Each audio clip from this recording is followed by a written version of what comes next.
We begin the day with familiar echoes of U.S. presidential elections past. This week, the U.S. Justice Department accused two employees of the Russian state broadcaster RT of trying to influence the outcome of the upcoming November presidential election. Washington has charged two RT executives with money laundering, claiming the suspects hired a U.S. company to produce online content with the intent of swaying the vote.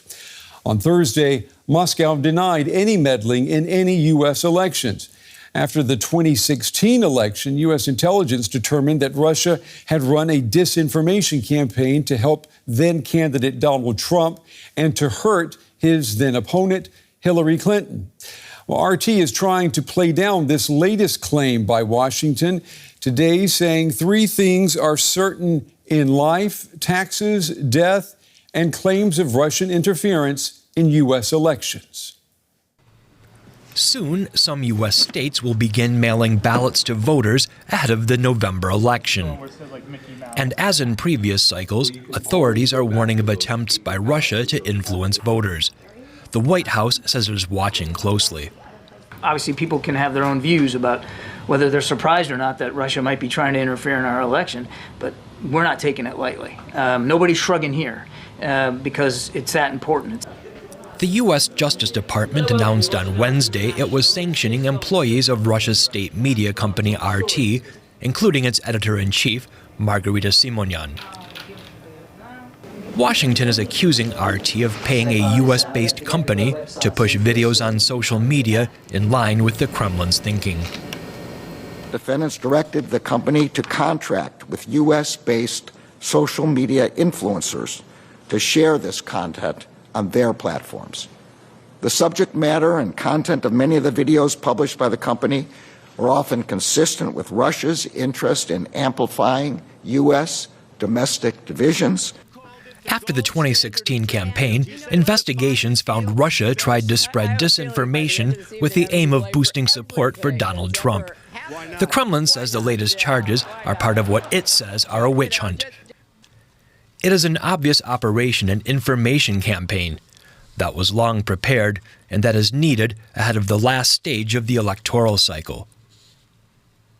U.S. officials say Russian operatives are using increasingly sophisticated techniques to target specific voter demographics in battleground states, with pollsters predicting another close election, swaying just enough voters could make all the difference. Well, I'm joined now by Bret Schafer. He is the head of the Alliance for Securing Democracy's Information Manipulation Team at the German Marshall Fund of the United States. Bret has created an online open source dashboard to track the output of Russian, Chinese, and Iranian state media outlets. He is the man to be talking to about this story. Bret, it's good to have you with us tonight. Let me ask you about these charges that have come out this week, charges by the Department of Justice. Money laundering. We've got two RT employees allegedly hiring a U.S. firm to produce online content to influence the presidential election. Now, this does not sound like a very sophisticated criminal operation. I'm wondering, how do you see it? Well, it may not be sophisticated in terms of the tactics and techniques used and the efforts to hide their tracks, but it was relatively sophisticated in terms of the types of influencers that they were able to recruit. These were not fringy internet sort of personalities. These were podcasters, content creators with huge followings in the US. We're talking people with YouTube channels with 5 million plus followers in some cases. So it was quite sophisticated in terms of who they recruited and the type of platform that they were able to effectively build on US soil using US persons to effectively launder potentially Russian disinformation into the US information space. These right-wing influencers linked to the company allegedly being funded by Russia include people such as Benny Johnson, Tim Pool, and Dave Rubin. They claim that they were victims here, that they didn't see what was happening. Is that believable in your opinion? It actually is believable. And the indictment, I think, makes it relatively clear that at least those content creators, those contributors, didn't actually know what was going on. Now, the people who were running the platform, they certainly did, if you read the indictment. it was quite clear that they knew there was Russian involvement here. But the contributors, it's not clear that they knew what was going on. That said, there is evidence that they were specifically recruited. And so while they may not have been agents of Russia, while they may have been unwitting in this, they were targeted for a specific reason. And one of those reasons is that at least some of them have in the past sort of actively promoted Russian talking points, in some cases Russian disinformation around Ukraine. One of them has denied Russian atrocities in Bucha, for example. So there was a reason that these content creators were targeted, but they were victims at the same time. I want to ask you about Hamilton 2.0, which is your online open source dashboard for tracking the output of foreign state media outlets. What is Hamilton revealing at the moment regarding RT's content designed to put a thumb on the scales of the next presidential election? I mean, what are you seeing? RT was very, very quick to comment on this story. There was at least 3 or 4 stories that they published yesterday that ridiculed the indictments, that ridiculed sanctions. I mean, they were quite glib in their response.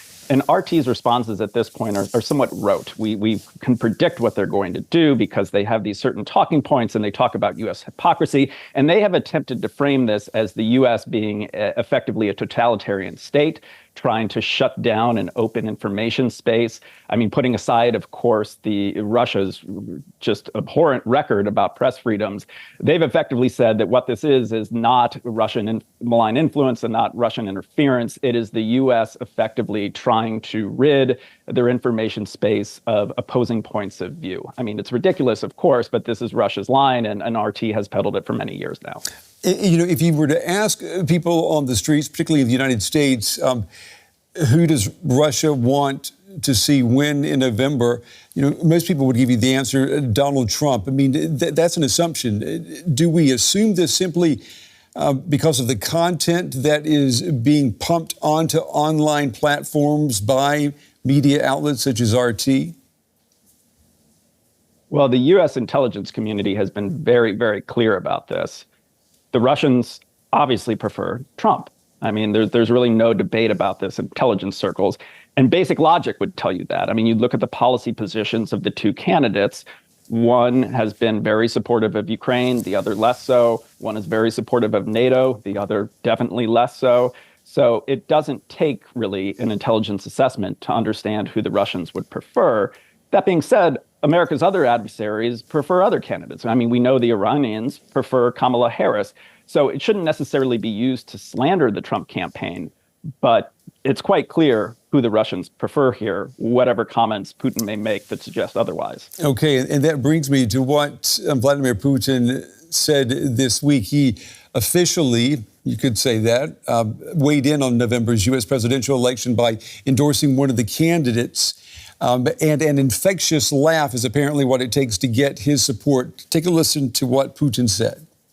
We had the current president, Mr. Biden, as our favourite, if I can call it that. But now he's been taken out of a race. He recommended that all of his allies support Mrs. Harris. And that is what we're going to do. We're going to support her.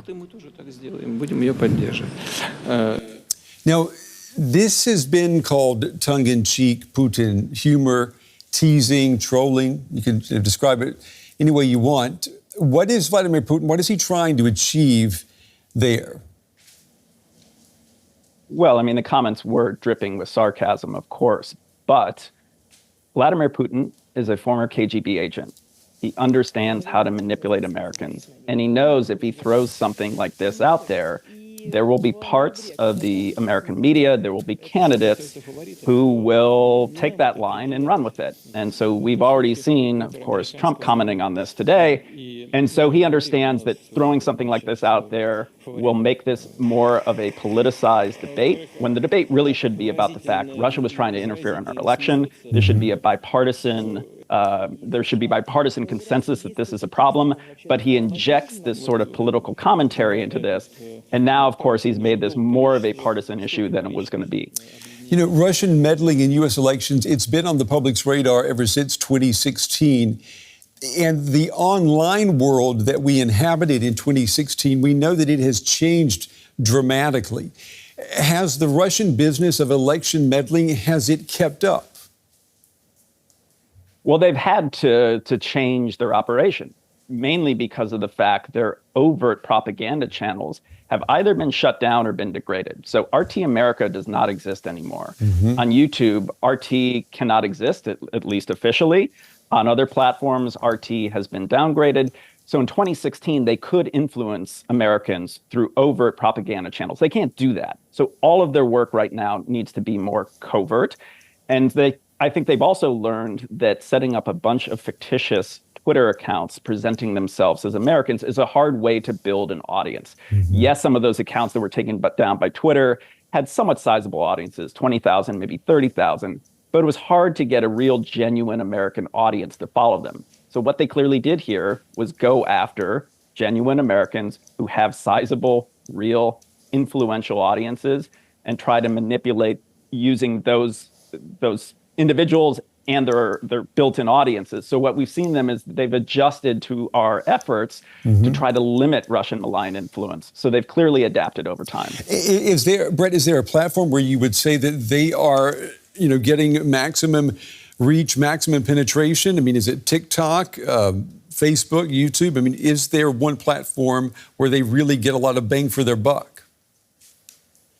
They've really diversified since 2016, too. I mean, 2016, this was a Twitter and a Facebook operation. Yes, RT was very prominent on YouTube, but now you could list probably 80 different social media platforms where there has been evidence of Russians running covert operations there. This includes things like gaming platforms. So it would be wrong to focus in on one specific platform because this is a multiple platform operation.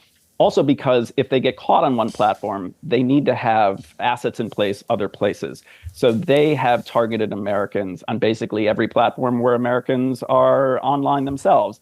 And so we've really seen a diversification from what we saw in 2016. That includes things like TikTok, Telegram, but also fringier platforms that are less mainstream.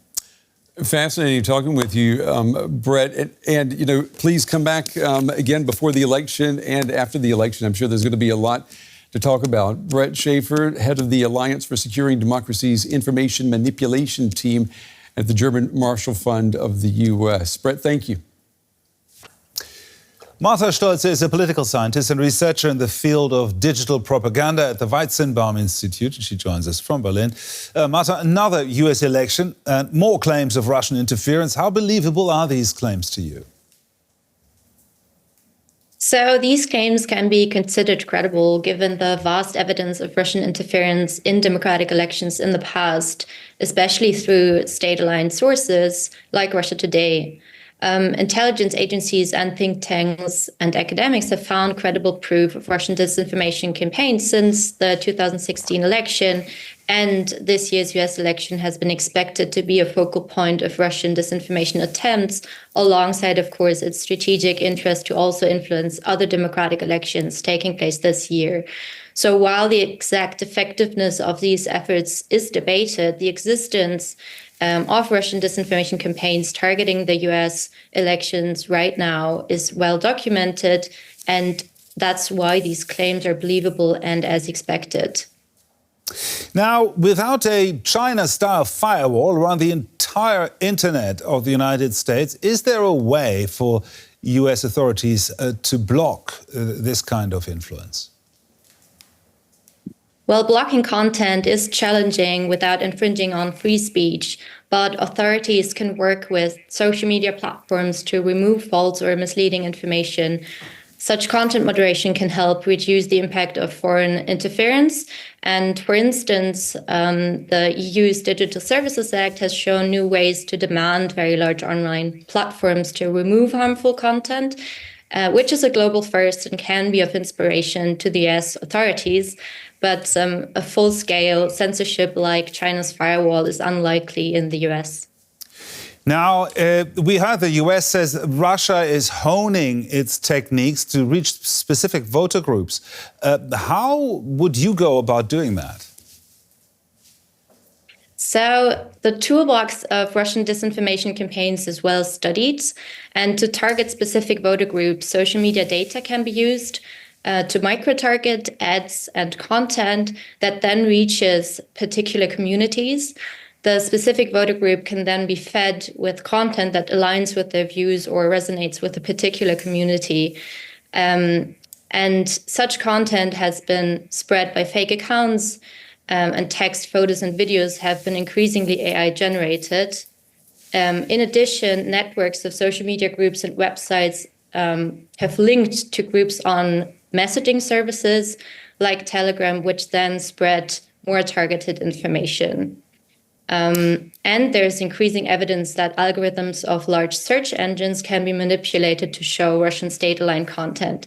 So there is a large toolbox to actually target specific groups. Now, also, Vladimir Putin's endorsement of Kamala Harris seems very curious. How do you see that? Well, Putin has commented on political and social issues in the US with sarcasm in the past, and his remarks are likely part of an attempt to cause division and distrust.